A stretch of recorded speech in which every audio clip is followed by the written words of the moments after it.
So this is the machine that we're selling. It's a Daewoo 2007 Daewoo Lynx 220L, and it's actually running right now. We're gonna wait for it to finish this part so we can take a video of the turret and the spindle.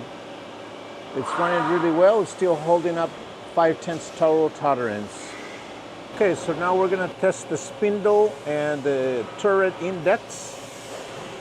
And we're gonna start with 100 RPM, 1,000, 2,000, 3,000, and 4,000. Then we're gonna wrap it back home and index. So that is 100 RPM, 1,000 RPM, 2,000 RPM, 3,000 RPM, 4,000 RPM, and then the index.